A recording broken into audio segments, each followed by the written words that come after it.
Hi, welcome back to another edition of Lipper's Fund Flows Insight. My name is Tom Rosine. Thanks for joining me today. I'll be reporting flows for the weekend in August 6, 2014. Investors actually injected about $1.4 billion into the conventional fund business, but we'll find out later on it really was all money market funds. It was kind of a dour week overall. Basically, we saw Russian-Ukrainian situation kind of develop even further.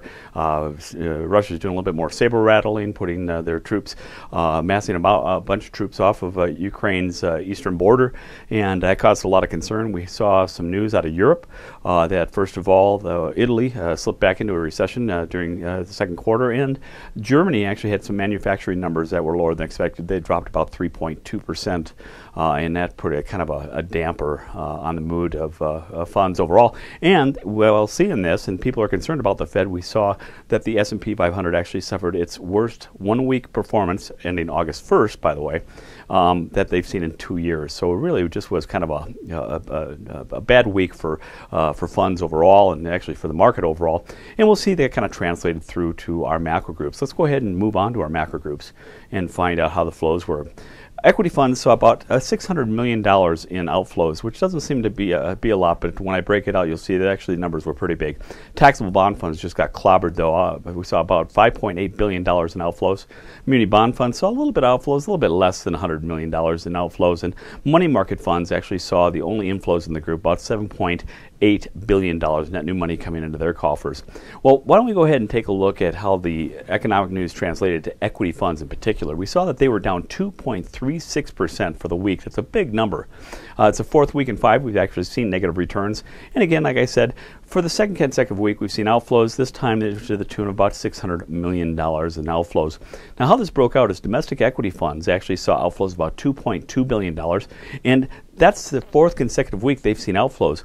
If we take a look at non-domestic equity funds, where some of the problems are actually occurring, we actually saw inflows, about $1.6 billion net new money coming into their coffers, and that's the 34th consecutive week that we actually have seen inflows into this group. So it's kind of amazing. People are actually ducking for cover, thinking maybe that the equity market's a little bit overvalued, at least in the U.S., and looking overseas for other opportunities, and perhaps emerging markets, with the exception of Russia, might be that place to go.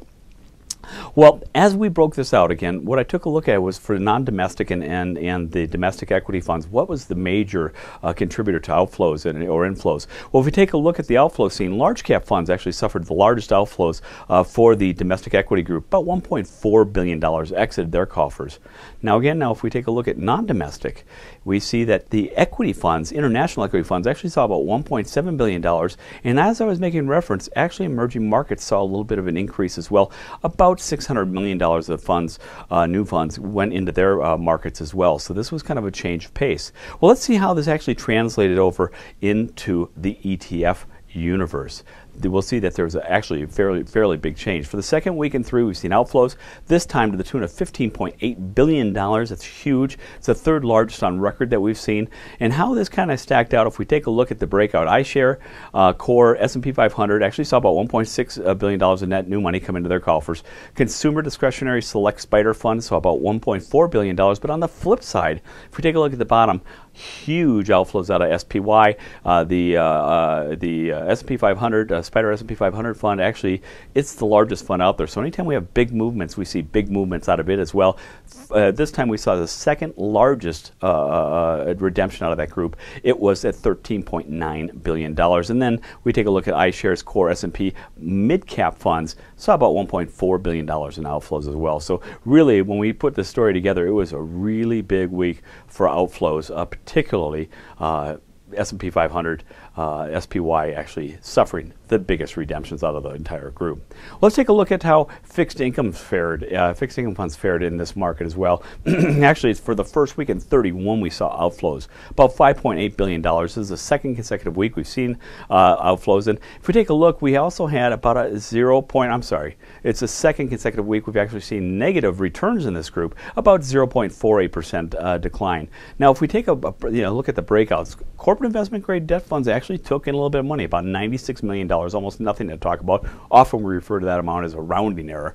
But it was the 14th consecutive week that we've seen inflows in this group. Loan Par, which is a subset of the corporate investment grade debt group, basically saw about $1.3 billion in outflows. It's the fourth consecutive week, and it is the largest since August 17th, 2011. So for this, it was a big amount of money coming out of it. However, the big story is, while equities were suffering some big outflows, we actually saw also high yield funds just get clobbered. $5.8 billion out of their coffers. Fourth consecutive week that we've seen outflows, and this was the largest by far that we've seen in outflows from this group on record, going back to 1992. Well, let's go ahead and take a look at the ETF universe and see how that fared. Actually, we're going to see a little bit of a reversal. We saw about $1 billion in net new money come into that group. And it's the third consecutive week that we've actually seen net inflows into bond funds. So this is a little bit different. We get the authorized participants actually putting some money to work. But how we saw them putting money to work is going into treasuries. So this safe haven play. iShares 1 to 3 treasury bond took in about $1.1 billion. And if we take a look at the actual outflows, we saw the iShares JPM US dollar emerging market bond fund actually losing about $0.6 billion. And of course, the next two were high yields that got clobbered as well. So certainly the theme rolled through, but we saw authorized participants actually making that run for safety, maybe setting up the universe so there'd be enough inventory out there to buy for investors to move into those safe haven plays. Let's take a look at another, what we've also considered as a safe haven play, muni bond funds. Muni bond funds actually suffered an outflow. This is the first week in 4 that we've actually seen them have outflows, but it was only to the tune of about $6 million. This is the fourth consecutive week, though, that we've seen positive returns. This week it was 0.23%. And national munis actually saw inflows, about $93 million. So that tells us that really single state munis are the ones that took it down. It had to be well over $93 million to get to that negative $6 million mark. This is the fourth consecutive week that we've seen inflows into national munis for this group. So there is some trend going out there. Again, I think it was a little bit confused, not a lot of resolve as far as going either way with this group at all. Let's take a look at what we had for money market funds. Money market funds for the first week in 4 saw inflows, $7.8 billion. How this broke out, taxable money markets saw about $4.7 billion, and of that makeup, institutional funds saw about $3 billion in outflows, while the retail sector, again, people ducking for cover, saw about $7.7 billion in inflows. And that gives us to the final piece where tax-exempt money market funds saw about $3.1 million of money come into their coffers via that group as well. Well, that kind of brings us to our end, and usually I try to be, somewhat philosophical about things going on.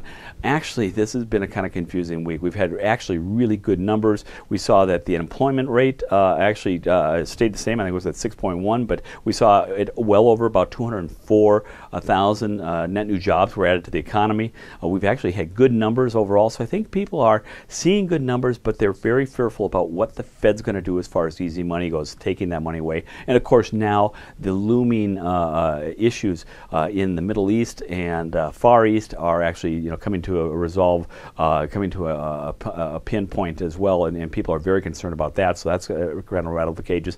And this morning, actually, some more good news though. We saw that Q2 non-farm productivity increased about 2.5% from the prior quarter, and that was against analysts' expectations of only just a 1.6% increase for the second quarter. So really, overall, we have good news. And so until we can resolve the issue of what the Fed's going to do, as we get these new numbers in, we got I'm going to say about a third of the reporting groups for S&P 500 to report. But up until this point, we've had expectations, beating expectations about 63% of the time. So we're really in some good numbers. We're really in some strong economic numbers. So really, I guess it's going to be good news, bad news for the market, and we'll have to wait and see how that pans out. So I'd like to thank you for coming, but if you want to do a deeper dive and actually check on areas that I didn't cover in this report, you can go to lipperusfundflows.com and do a deeper dive yourself, or you can wait till next week when one of our analysts will talk to you about flows for the next and upcoming week. Well, I'd like to thank you for joining me. My name's Tom Rosine, wishing you the best in your wealth planning and creation.